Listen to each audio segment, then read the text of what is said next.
जैसा कि हम देख रहे हैं पैंडेमिक के तहत थर्ड वेव्स का आने का संकेत हो गया है। हर जगह हम सब पूरी तैयारी कर रहे हैं कि किसी भी तरीके से वो थर्ड वेव्स में बच्चे प्रभावित होंगे।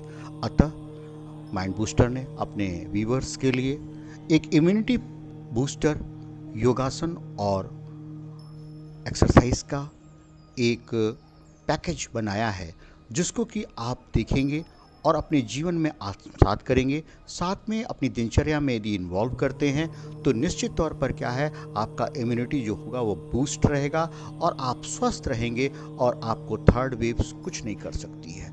अतः मेरा एक ही निवेदन है सभी से, जितने भी स्टूडेंट्स हैं इसको सुन रहे हैं, देख रहे हैं, वे अपनी दिनचर्या में इसको अनिवार्य रूप से सम्मिलित करें, इस योगासन को और इस प्राणायाम को।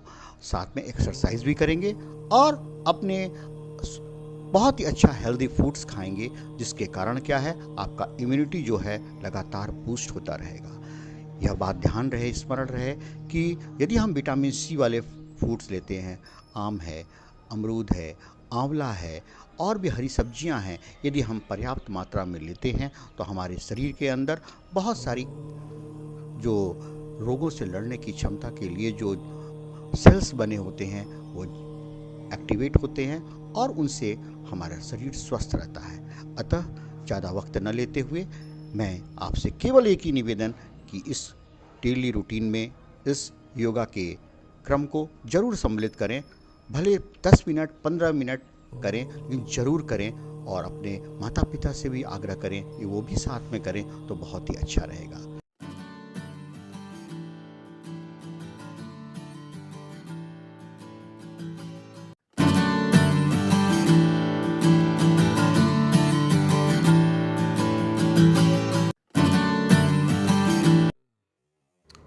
ये भुजंग आसन की मुद्रा है।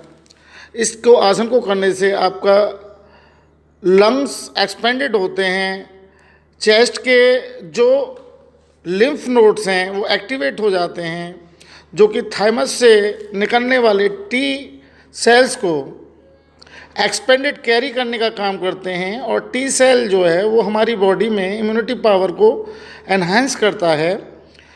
इसीलिए ये आसन इम्यूनिटी बूस्टिंग के लिए बेहतरीन आसन है। ये आसन और वो सारे आसन जो आपकी चेस्ट, हैंड्स, पेल्विक को एक्सटेंडेड करते हैं, क्योंकि लिम्फ नोड्स जो है वो उनका एक ही तरीका है उनको स्प्लिट आउट करने का। नेक्स्ट आसन कराएंगे इसी तरह का। धनुरासन है, जिसमें हमारा shoulders, thighs, quadriceps muscles, front of the thigh में जो मसल्स मांसपेशियाँ होती हैं वो एक्सपेंडेड होती हैं, जिससे लिम्फ नोड जो है वो एक्टिवेट कैरी करता है, मैंने जैसे प्रीवियसली बताया। और एक और बूस्टिंग एलिमेंट वो है बॉडी में ऑर्गन्स, वो है स्प्लिन। तो इससे जो लेफ़्ट साइड में रिब्स गेज के अंदर स्प्लिन सिचुएटेड होती है वो एक्टिवेट होती है, जिससे कि डेड सेल्स को वो रेक्टिफाई कर देती है। नेक्स्ट जो आसन करेंगे हम, वो आसन है वृक्षासन। वृक्षासन को जब हम करते हैं तो इसमें चेस्ट खुलता है और चेस्ट एक्सपेंडेड होने की वजह से फिर से वही थाइमस ग्लैंड एक्टिवेट होती है और इम्यूनो पावर इंक्रीज होने लगती है।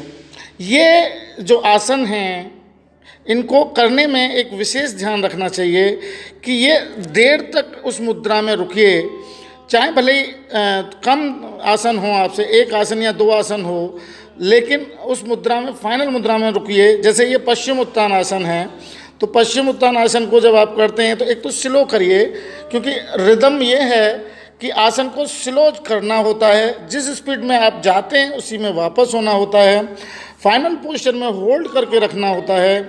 इस बात का विशेष ध्यान रखें जितनी देर तक करेंगे, क्योंकि इम्यूनिटी बूस्टिंग के लिए अगर आप आसन कर रहे हैं तो ये बिल्कुल ध्यान रखें कि वो आसन देर तक होना चाहिए, 5 to 10 मिनट्स तक होना चाहिए, मन बिल्कुल शांत होना चाहिए, तभी वो फ़ायदा करेगा, आपको प्रॉपर लाभ पहुंचाएगा।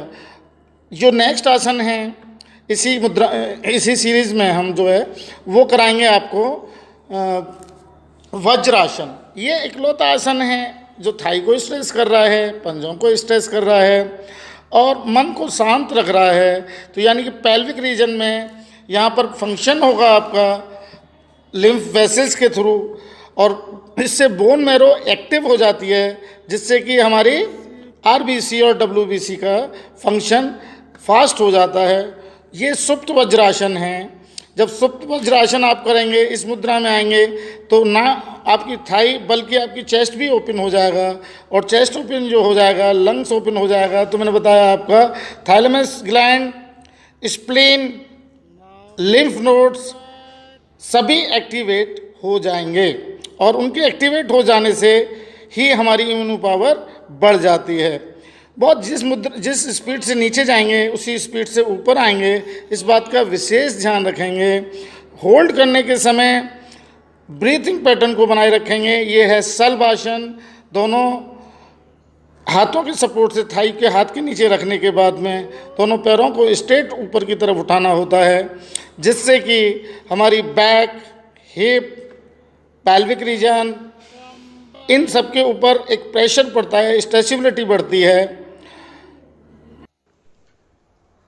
सभी बच्चे इस योग को बहुत सावधानी से देखें और प्रत्येक योग को कम से कम 7 से 8 मिनट करेंगे, तब इसका लाभ मिलेगा। साथ ही आप सबसे निवेदन कि अपने खान पान को भी बहुत ही ध्यान से, बहुत ही अच्छे ढंग से करेंगे तो आपकी इम्यूनिटी बूस्ट होगी।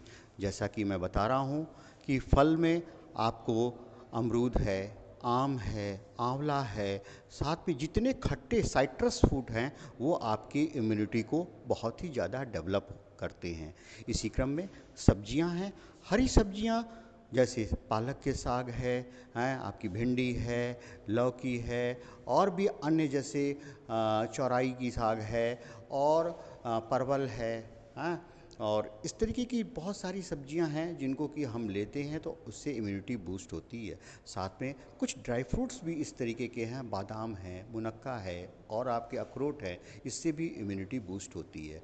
तो इन सब चीज़ों का खान पान करेंगे, साथ में योग करेंगे और जो भी आपको इंस्ट्रक्शन दिया गया है कि यह योग की प्रक्रिया को पूर्ण करें और अपनी इम्यूनिटी को बूस्ट करें और थर्ड वेव से बचने के लिए आप पहले से ही मजबूत रहें। इस वीडियो का एकमात्र उद्देश्य ये है कि हमारे बच्चे थर्ड वेव से बचे रहें।